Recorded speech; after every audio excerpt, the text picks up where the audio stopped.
তা ব্রজের বলরাম এবে নিতাই সুন্দর, আর সেই ব্রজের পরমেশ্বর ভগবান শ্রীকৃষ্ণ এবে আমার গৌর সুন্দর। এরা নিতাই গৌর দুই ভাই এলেন, শুধু এলেন না, এলেন এসে কি করলেন? শ্রীকল করতালের ধ্বনিতে দাঁড়ে দাঁড়ে ঘুরে ঘুরে ধরলাও ধরলাও লও রে কি শরীর প্রেম নিতাই ডাকে যায়, ধরলাও রে কি শরীর প্রেম নিতাই ডাকে যায়, লও রে কি শরীর প্রেমে নিতাই ডাকে যায়, তোমরা লও রে কি শরীর প্রেম নিতাই ডাকে যায়, নিতাই ডাকে আয় আমার গৌর ডাকে যায়, নিতাই ডাকে আয় আমার গৌর ডাকে যায়, নিতাই ডাকে আয় আমার গৌর ডাকে যায়, নিতাই ডাকে আয় আমার গৌর ডাকে যায়, লও রে কি শরীর প্রেমে নিতাই ডাকে যায়, লও রে কি শরীর প্রেম নিতাই ডাকে যায়, প্রেমে কুল ভাঙিয়া ঢেউ আসিয়া লাগলো গোড়ার গায়ে, কুল ভাঙিয়া ঢেউ আসিয়া লাগলো গোড়ার গায়ে, কুল ভাঙিয়া ঢেউ আসিয়া লাগলো গোড়ার গায়ে, প্রেম কুল ভাঙিয়া ঢেউ আসিয়া লাগলো গোড়ার গায়ে। আপনারা তো নদীর ধারে বসতি করে আছেন, আমার এসে খুব ভালো লাগলো। যখন আমি এখানে প্রথম এলাম, প্রথমেই আগে হেঁটে চলে গেলাম নদীর ধারে। আমি কোনোদিন এই দিকটা আসিনি, তা নদীর ধারে খানিকক্ষণ দাঁড়িয়েছিলাম, দেখছিলাম নৌকা পারাপার, তারপর মানে বোঝাই করা একেবারে ইট বোঝাই করা নৌকা এসে দাঁড়ালো, তারপর শ্রমিকরা সব ইট মাথায় করে নিয়ে যাচ্ছে, খুব ভালো লাগলো প্রকৃতি। তখন মধ্যা কথা হলো, কথাটা বলতে গেলে বক্তা তো একটু বিন্যাস করে বলে, এতে দোষ কিছু নাই। তো এই যে কীর্তন হচ্ছে, মনে রাখবেন এক শ্রেণীর মানুষের ধারণা এই কীর্তনটা যারা কৃষ্ণ মন্ত্রে দীক্ষিত তারাই এই কীর্তন করে, যারা কৃষ্ণ মন্ত্রে দীক্ষিত নয়, যেমন মায়ের পূজারী। মায়ের পূজারী মানে ভগবানের সেবা করছে না। মনে রাখবেন একমাত্র আমাদের হিন্দু শাস্ত্রে ভগবান আমার আপনার কাছে এসে দাঁড়িয়েছে, দাঁড়িয়ে বলছে তুমি কিভাবে আমাকে নেবে, তুমি বিচার করো। তুমি যদি আমাকে মায়ের মতো করে পেতে চাও তাহলে জগদম্বা জগদ্ধাত্রী বলে ডাকো, তুমি যদি আমাকে পিতার মতো করে ভজন করতে চাও তাহলে বিশ্বনাথ বলে ডাকো, তুমি যদি আমাকে ছেলে মনে করে কোলে নিয়ে দোলাবে চুম্বন দেবে তাহলে গোপাল আমার ছোটবেলার রূপ কোলে নিয়ে নাও, তুমি যদি আমাকে স্বামীর মতো করে জড়িয়ে ধরতে চাও তাহলে আমাকে প্রাণকান্ত প্রাণবল্লভ বলে জড়িয়ে ধরো। একমাত্র হিন্দু শাস্ত্র ছাড়া কোনো শাস্ত্রে নাই, এই ধর্মে ছাড়া কোনো ধর্মে নাই। এখন কথাটা হলো, এই ধর্মে থেকে সনাতনী ধারায় মনে রাখবেন এক শ্রেণী মানুষের ধারণা কৃষ্ণমন্ত্রে যারা দীক্ষিত তারাই এই কীর্তন করে, কিন্তু না। আজকে প্রমাণ করে দেব সভাতে দাঁড়িয়ে তথ্য দিয়ে।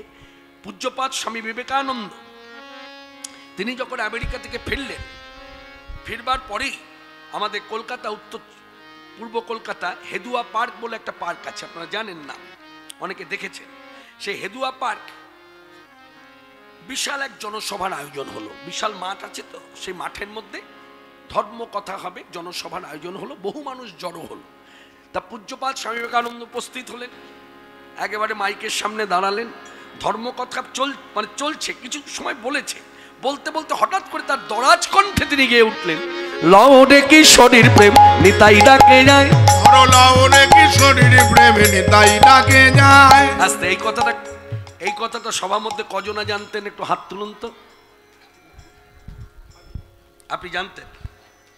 আপনি বুঝতে পেরেছেন আমি কি প্রশ্ন করেছি? এই যে পূজ্যপাদ স্বামী বিবেকানন্দ এই কীর্তন করেছে, এই কথাটা আপনি কি জানতেন আগে? বোঝে নাই, না বুঝে হাত তুলে দিয়েছে। তারপরে যারা সবাই উপস্থিত হয়েছেন কজনা জানতেন এই কথাটা? জানতেন না। পূজ্যপাদ স্বামী বিবেকানন্দ গাইছেন, তিনি তো আর কৃষ্ণমন্ত্রে দীক্ষিত নয়। যার অন্তরের ভাবনা হলো, অন্তরের অনুভূতিটা কিরকম দেখুন। মা শারদা যখন হেঁটে আসতেন তখন স্বামী বিবেকানন্দ তাকাতেন, মা আসছে। তা স্বামী বিবেকানন্দ মা শারদাকে শারদা দেখতেন না, দেখতেন সাক্ষাৎ দক্ষিণেশ্বর কালীবাড়ির মা ভবতারিণী মা হেঁটে আসছে। তাহলে যার স্মরণ মনন চিন্তন ভবতারিণী, তিনি শ্রীমুখে গাইছেন, লও রে কি শরীর প্রেম নিতাই ডাকে যায়, লও রে কি শরীর প্রেম নিতাই ডাকে যায়, নিতাই ডাকে আয় আমার গৌর ডাকে যায়, নিতাই ডাকে আয় আমার গৌর ডাকে যায়, নিতাই ডাকে আয় আমার গৌর ডাকে যায়, নিতাই ডাকে আয় আমার গৌর ডাকে যায়। কলসে কলসে ঢালে তবু না ফুরায়, প্রেম কলসে কলসে ঢালে কবু না ফুরায়। শান্তিপুর ডুবু ডুবু নদে ভেসে যায়, শান্তিপুর ডুবু ডুবু নদে ভেসে যায়, শান্তিপুর ডুবু ডুবু নদে ভেসে যায়। কলসে কলসে ঢালে কবু না ফুরায়, কলসে কলসে ঢালে কবু না ফুরায়। আজকে সভাতে দাঁড়িয়ে কিছু কথা বলার আছে।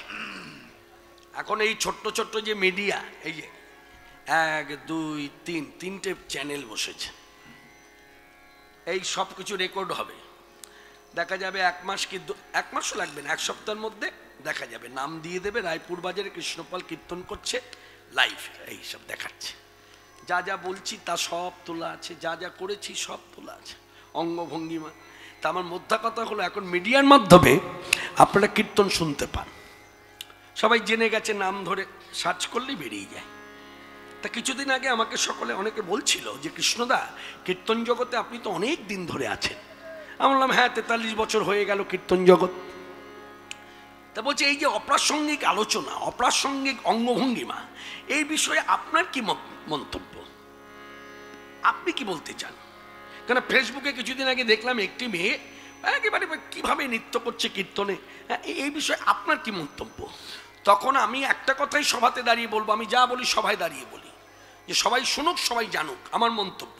আমার মন্তব্য হলো এই যে প্রথমত আপনাকে খোঁজ নিতে হবে, যারা এরকম অপ্রাসঙ্গিক আলোচনা করে, অপ্রাসঙ্গিক অঙ্গভঙ্গিমা করে কীর্তনে, এদের গুরুঘর কোথায়। মনে রাখবেন, দীক্ষা গুরুঘর যদি ভালো হয় তাহলে কখনো বক্তা যেই হোক সে অপ্রাসঙ্গিক কথা বলবে না, অপ্রাসঙ্গিক অঙ্গভঙ্গিমা করবে না। যেটা কীর্তনে সামঞ্জস্য আছে, ভক্তি বজায় থাকবে, সেই নৃত্য করবে, সেই কথা বলবে। আর যদি তার গুরুঘর ভালো না হয় তাহলে সেই অনুভূতি তো আসবে না। এই জায়গাটা আমাদের ধরতে হবে, কোনো বক্তাকে দোষ দিলে হবে না। যেমন ধরুন চৈতন্য চৈতামৃতের নিন্দা চর্চা আমি করছি, এবার আপনাকে বুঝতে হবে আমি নিন্দা চর্চাটা কেন করছি। আমার মুখে চৈতন্য চৈতামৃতে নিন্দা চর্চা হচ্ছে কেন, চৈতন্য ভাগবতে নিন্দা চর্চা হচ্ছে কেন, শাস্ত্রগ্রন্থে নিন্দা চর্চা হচ্ছে কেন? কারণ একটাই, একেবারে বাজার দিয়ে দৃষ্টান্ত দিয়ে বলা যায় এটা রায়পুর বাজার, এখানে অনেকে পসরা সাজিয়ে বেচা কেনা করে, ক্রেতা বিক্রেতার মধ্যে 10-20টা কথা খরচ না হলে তো বেচা কেনা হয় না। তা দেখুন আমি এখানে পসরা সাজিয়ে বসেছি, আমিও একজন বিক্রেতা, তা ক্রেতা আমার কাছে আসে, কেনা বেচা হয়। এখন আমি যে দ্রব্য সম্মান নিয়ে বসেছি, সেই দ্রব্য সম্মানের মূল্য হচ্ছে 50 টাকা। প্রত্যেকটি দ্রব্যের মূল্য আমার পসরায় যা আছে প্রত্যেকটির দাম 50 টাকা। তো হঠাৎ করে এক ব্যক্তি এলো একটা আংটি নিয়ে বেচা কেনা করতে, তা বলছে এই আংটিটা রাখুন, কিছু টাকা দিন আমাকে। এখন আংটিটা যখন আমার হাতে পেয়েছি, আমি তো বিক্রেতা, আংটিটা দেখেই আমি বুঝতে পারছি ঝকঝক ঝকঝক করছে, এটা স্টিলের আংটি, আর তাতে একটা পাথর বসানো আছে, বেশ সুন্দর লাগছে দেখতে। কত দেব? তা ভদ্রলোক বিক্রি করতে এসেছে, ভদ্রলোক কথা না বলে ইশারা ইঙ্গিতে আমার দিকে তাকিয়ে বললেন, এই 5টা আঙ্গুল যখন দেখিয়েছে আমি বলছি 50 টাকা। তো ভদ্রলোক বলছে আংটিটা দিন। এবার সেই আংটিটা নিয়ে সেই ভদ্রলোক কোথায় গেল? একেবারে সোজা চলে গেল MP জুয়েলার্সে বা পিসি চন্দ্রে, জহরি জহর চেনে, সেখানে গিয়ে বলছে এই নিন, এটা নিন, আমায় কিছু টাকা দিন। তখন আংটির জহরি জহর চেনে আংটিটা হাতে নিয়ে বুঝেছে এটা প্লাটিনামের আংটি, আর মাঝখানে যে পাথরটা বসানো আছে হীরা, মূল্য আছে। তো ওখানেও ভদ্রলোককে বলছে কত দেব, ওখানেও ভদ্রলোক ওই একইভাবে 5টা আঙুল দেখিয়েছে। যেই 5টা আঙুল দেখিয়েছে তখন বলছে 5 লক্ষ। কি বুঝলেন গল্প থেকে? যা বোঝার বুঝে নিন, এর ভাঙানি করলে আর মাধুর্য থাকবে না। হরে কৃষ্ণ। আনন্দ আনন্দ মহানন্দ।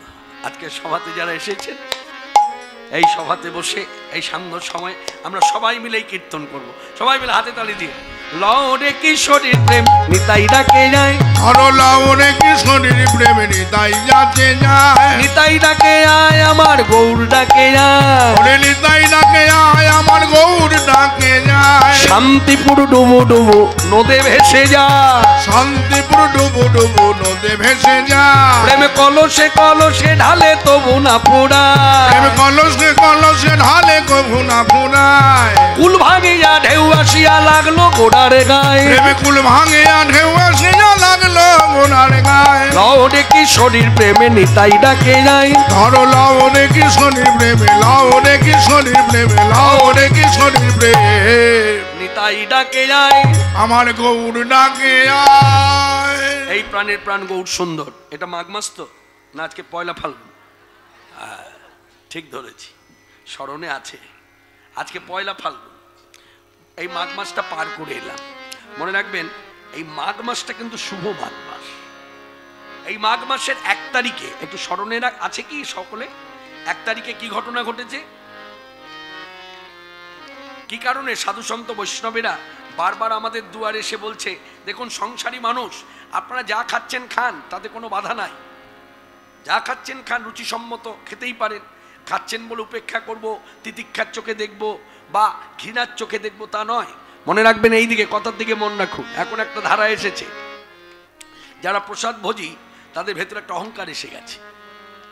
প্রসাদ ভোজী যারা না, তাদের ভেতরে একটা অহংকার এসে গেছে, যার জন্য যারা প্রসাদ ভোজী নয়, যারা এখনো এই পথে সেইভাবে আসতে পারেনি, নিষ্ঠা নিয়ে সাধন ভজন করতে পারে না, তাদেরকে দেখলেই তার একটা উপেক্ষা, তিতিক্ষার চোখে, মানে পাতে নেবার মতো নয়, দূরে থাকো।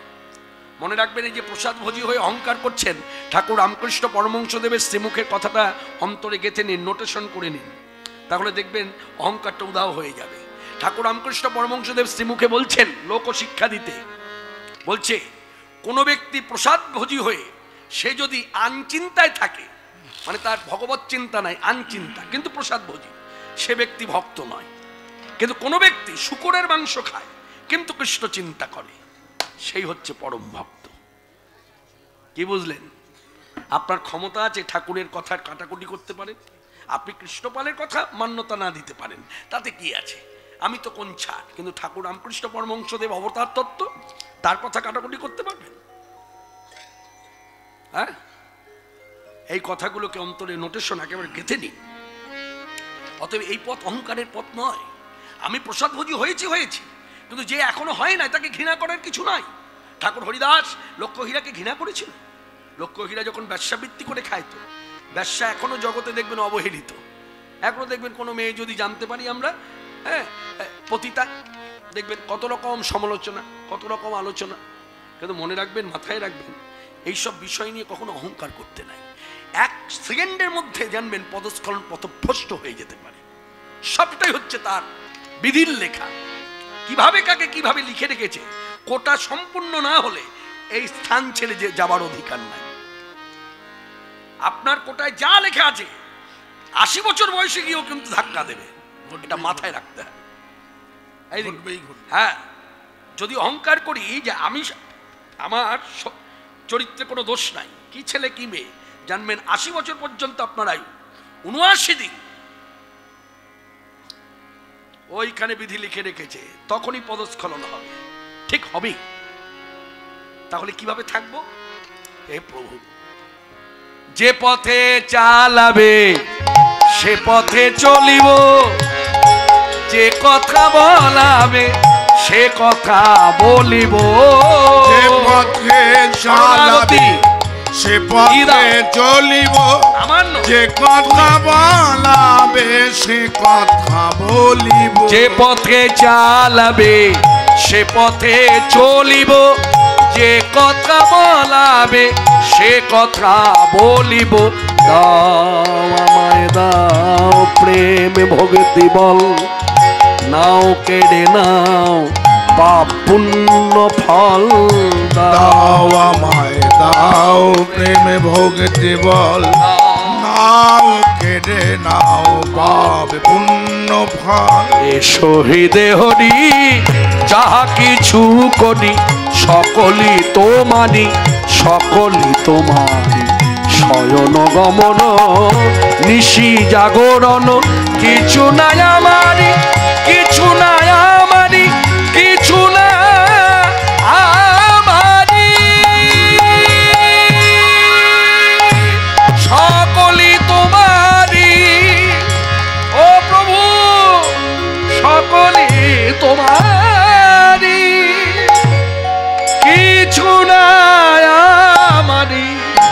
সকলে তোমারি। এই হলো শরণাগতি, নিজেকে সঁপে দেওয়া।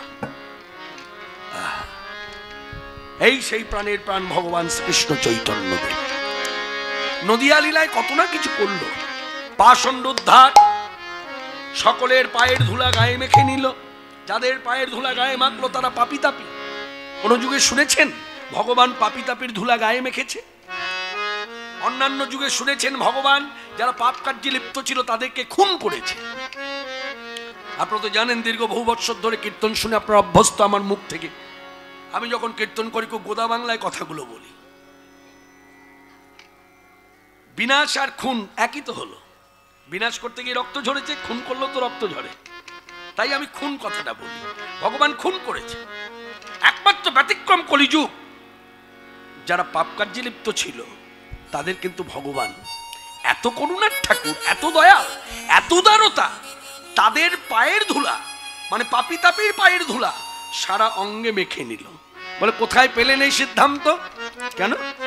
ইসলাম ধর্মাবলম্বী কাজী নজরুল ইসলাম আনন্দে গাইলেন, পথে কি দেখলে যেতে আমার গৌর ভগবানে, পথে কি দেখলে যেতে আমার গৌর ভগবানে, এই পথে কি দেখলে যেতে আমার গৌর ভগবানে, পথে কি দেখলে যেতে আমার গৌর ভগবানে, যারে কোলে যায় না দেওয়া কোল দেয় সে ডেকে তারে, যারে কোলে যায় না দেওয়া কোল দেয় সে ডেকে তারে, যারে কোলে যায় না দেওয়া, যারে কোলে যায় না দেওয়া, যারে কোলে যায় না দেওয়া, যারে কোলে যায় না দেওয়া, কোলে দেয় সে ডেকে তারে, পথে কি দেখলে যেতে আমার গৌর ভগবানে, পথে কি দেখলে যেতে আমার গৌর ভগবানে।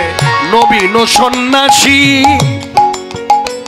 সে রূপে তার পাগল করে, নবীন সন্ন্যাসী রূপে তার পাগল করে, যারে কোলে যায় না দেওয়া কোল দেয় সে ডেকে তারে, যারে কোল যায় না দেওয়া কোল দেয় সে ডেকে তারে, পথে কি দেখলে যেতে আমার আমার গৌর ভগবানে, পথে কি দেখলে যেতে আমার গৌর ভগবানে। আখির ঝিনুকে তার অবিরল মুক্তা ঝরে, আখির ঝিনুকে তার অবিরল মুক্তা ঝরে। কাজী নজরুল ইসলাম ইসলাম ধর্মাবলম্বী মুসলমান, এদেশে থেকেছেন। একেবারে যখন বয়োবৃদ্ধ, চলতে গেলে সাহায্য নিয়ে চলতে হয়, তখন আর এদেশে নয়, তখন বাংলাদেশে। ওই দেশে বসে অনেক গান লিখেছে। আমি একটা তথ্য আপনাদের তুলে ধরি, আপনারা গানটা করে অভ্যস্ত, শুনে অভ্যস্ত। খেলিছ বিশ্বলয়ে বিরাট শিশু, এই যে একটা গান আছে না, এই গানটা আসতে, এই গানটা কিন্তু এদেশে বসে লেখে নাই। কাজী নজরুল ইসলাম যখন বাংলাদেশে চলে গেলেন তখন এই গানটি লিখলেন। এবং এখন যে গানটি চলছে এই গানটি আমি যদি তথ্য জানতাম বলতাম। এই গানটি কোথায় বসে লিখেছে আমার জানা নেই, ভারতবর্ষে না বাংলাদেশে জানি না, তবে গানটি লিখেছে। তবে গানটি লেখার আগে এতটা অনুভবের গাঢ়তা এলো কি করে? মনে রাখবেন, কাজী নজরুল ইসলাম চৈতন্য চরিতামৃত, চৈতন্য ভাগবত পড়েছে। পড়ে মানে প্রত্যক্ষ দর্শন করলে যে অনুভব হয় ঠিক একই অনুভব চৈতন্য চরিতামৃত গ্রন্থ, চৈতন্য ভাগবত গ্রন্থ পড়ে। আর সেই অনুভূতিতে তিনি কলম ধরলেন, কি লিখলেন? ভাবরাজ্যে লিখলেন যে গৌর সুন্দরী দুটি চোখ কার সঙ্গে তুলনা করব? তাই তুলনা করলেন যেন দেখে মনে হয় ঝিনুক। হ্যাঁ গো মায়েরা, ঝিনুকে কয়টি মুক্ত থাকে? মা আপনারা বলুন, আস্তে বলুন, মা আপনারা বলুন, বলুন কয়টি মুক্ত থাকে? খুব জোর হলে কয়টি মুক্ত পাওয়া যায়? আমি বলবো 3 থেকে 4, এর বেশি আপনি পাবেন না। একটা ঝিনুকের মধ্যে 15টা 20টা মুক্ত পাওয়া যায় না। সেটা হচ্ছে ডোজ দিলে হয়, ডোজ দিলে হবে। কিন্তু প্রকৃতির খেলায় মানে কৃত্রিম ভাবে 15 খানা পাওয়া যাবে, 20 খানা পাওয়া যাবে, কিন্তু প্রকৃতির খেলায় 1 থেকে 2, 2 থেকে 3, এর অধিক নয়। আর এখানে কি লিখেছে ভাবরাজ্যে? আখির ঝিনুকে তার অবিরল মুক্তা ঝরে। তাহলে ভাবের কথা কি ভাব বলছি, গৌর সুন্দর যখন কৃষ্ণ নাম বিতরণ করছে নদিয়ায় ঘুরে ঘুরে দাঁড়ে দাঁড়ে, তখন তার চোখ দিয়ে জল পড়ছে। আর গৌর সুন্দর তো রাতের বেলায় প্রচার করেনি হরিনাম, প্রচার করেছে দিনের বেলায়, সূর্য যখন ডুবে গেছে তখন প্রচার বন্ধ। ঠিক মহাভারতের যুদ্ধটা অন্তরে অনুভব করুন। মহাভারতের যুদ্ধে যে নিয়ম, হরিনাম প্রচারে একই নিয়ম। মহাভারতের যুদ্ধ কতক্ষণ? সূর্য যতক্ষণ আলো দেবে, অন্ধকার নেমে এলে যুদ্ধ বন্ধ। ঠিক তদ্রূপ হরিনাম দান প্রেম দান ততক্ষণ যতক্ষণ সূর্য আলো দেবে। সূর্য ডুবে গেলে যে যার কুটিরে প্রবেশ করো। এখানে গৌরসুন্দর যখন ঘুরে ঘুরে নাম প্রচার করছে তখন তো সূর্য উঠে আছে আকাশে, আর সূর্যের কিরণটা গৌরসুন্দরের মুখমণ্ডলে পড়েছে, আর এই চোখ দিয়ে জল বেয়ে বেয়ে পড়ছে। প্রত্যেকটি জলবিন্দু কাজী নজরুল ইসলামের অনুভূতির লেখা। এই বিন্দু জলবিন্দু নয়, এক একটি মুক্তার দানা। তাই আখির ঝিনুকে তা অবিরল মুক্তা ঝরে, আখির ঝিনুকে তার অবিরল মুক্তা ঝরে। কেঁদে কেঁদে কৃষ্ণ প্রেম ভিক্ষা মাগে দানে দানে, কেঁদে কেঁদে কৃষ্ণ প্রেম ভিক্ষা মাগে দানে দানে। পথে কে দেখলে যেতে আমার গৌর ভগবানে, পথে কে দেখলে যেতে আমার গৌর ভগবানে। পথে কে দেখলে যেতে আমার গৌর ভগবান। পথে কে দেখলে যেতে আমার গৌর ভগবান। এবার লিখছে পাপি তাপির কি করলো? জগতে জগাই মাধাই মগ্ন যারা পাপের পাকে, জগতে জগাই মাধাই মগ্ন যারা পাপের পাকে। সকলের পাপ নিয়ে সে সোনার গৌরঙ্গে মাখে, সকলের পাপ নিয়ে সে সোনার গৌরঙ্গে মাখে। একটা কথা বলবো আপনাদের, খারাপ ভাবে নেবেন না তো, আগে ভাগে ক্ষমা চেয়ে নিচ্ছি। কথাটা হচ্ছে, এক্ষুনি যদি এখানে বলতাম দাতা কর্ণ মাথা কাটে, তখন শোনা মাত্র উলোধ্বনি হতো, দাতা কর্ণ মাথা কাটে। তারপর মহাভারতের যে কোনো কথা, রামায়ণের যে কোনো কথা, খুব একেবারে। আর এদিকে আপনি বাস করছেন বঙ্গদেশে, গৌড় দেশে স্থিতি, গৌড় দেশে বসতি, গৌড় দেশে আপনি কর্ম করে খাচ্ছেন। আর সেই গৌড় সুন্দরে গুণাবলী যখন গাইছে, সেখানে আপনারা শুনলেন কিন্তু সকলের পাপ নিয়ে সোনার গৌর অঙ্গে মাখে। এই কথাটা শোনা মাত্র আমি আশা করেছিলাম আপনারা যারা মায়েরা বসে আছেন অন্তত একটু শ্রদ্ধা করবেন। তা মায়েরা শ্রদ্ধা জানায় কিভাবে? হুলু হুলু শব্দে। আর আমরা ছেলেরা শ্রদ্ধা জানাই কিভাবে? হরি বল হরি বল। সকলের পাপ নিয়ে সে সোনার গৌরঙ্গে মাখে, সকলের পাপ নিয়ে সে সোনার গৌরঙ্গে মাখে। পথে কি দেখলে যেতে আমার গৌর ভগবানে, পথে কি দেখলে যেতে আমার গৌর ভগবানে। পথে কি দেখলে যেতে আমার গৌর ভগবানে। উদার বক্ষে তাহার ঠাঁই দেয় সকলে যাতে, উদার বক্ষে তার কাজ দেয় সকল যাতে। আস্তে, আজকে সভাতে আমি জানি না, আজকে সভাতে আমি জানি না কতজন ব্রাহ্মণ এখানে উপস্থিত আছে, ব্রাহ্মণ কুলে জন্মেছেন, এখানে উপস্থিত আছেন, হরিকথা শুনছেন। আমি জানি না, না জেনে একটা কথা বলি। এখন একটা সময় এসেছে, আপনারা ইউটিউব চ্যানেল খুলবেন, দেখবেন অনেক, আমি নাম বলবো না, নামধাম আছে, বক্তা ব্রাহ্মণের নিন্দা চর্চা করছে, আর আমরা মানুষ শুনে খুব খুশি। ব্রাহ্মণের নিন্দা মনে রাখবেন, মাথায় রাখবেন, একদম পরিষ্কার কথা বলে দিই, ব্রাহ্মণের নিন্দা চর্চা করে কৃষ্ণ ভক্তি কখনো উন্নতি হবে না। কারণ ব্রাহ্মণের নিন্দা চর্চা করবার আগে আপনাকে অনুভব করতে হবে, ব্রাহ্মণের নিন্দা চর্চা করা মানেই তো আমার নিতাই সুন্দরের নিন্দা চর্চা করা। কারণ নিতাই সুন্দর তো ব্রাহ্মণ সন্তান। পদবী জানেন কি? আস্তে, নিতাই সুন্দরের পদবী জানেন? আপনি জানেন? নিতাই সুন্দর মিশ্র, গৌর সুন্দর মিশ্র। নিতাই সুন্দর হচ্ছে বন্দ্যোপাধ্যায়, বারুজ্যে ব্রাহ্মণ। তাহলে নিতাই সুন্দর বারুজ্যে ব্রাহ্মণ, গৌর সুন্দর মিশ্র পুরন্দর। পুরন্দর মানে পণ্ডিত, মিশ্র মানে পদবী, তাহলে দুজনাই ব্রাহ্মণ। তাহলে ব্রাহ্মণের নিন্দা চর্চা যদি আমি করি বক্তা হয়ে সভাতে দাঁড়িয়ে, এই কীর্তনের প্ল্যাটফর্মটা ব্যবহার করি, মানুষকে একটু মানুষের কাছে একটু বাহাদুরি পাওয়ার জন্য, যে উনি ব্রাহ্মণকে সহ্য করতে পারে, খুব ভালো, হ্যাঁ ব্রাহ্মণ নিন্দা চর্চা করা উচিত। মনে রাখবেন, মাথায় রাখবেন, ভারতবর্ষের ইতিহাসটা একটু আপনি ঘাটবেন।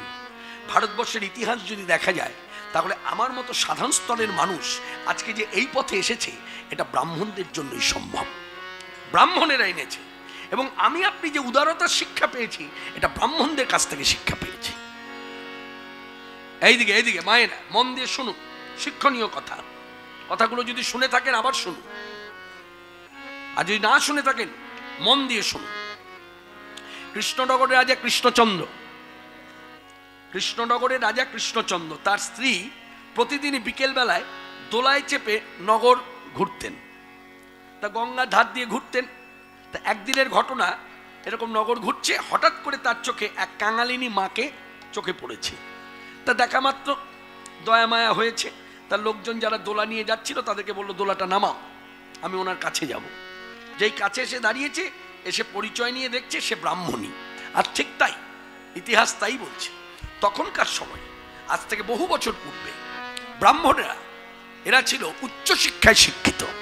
শুধু শিক্ষিত নয়, উচ্চশিক্ষায় শিক্ষিত এক একজন।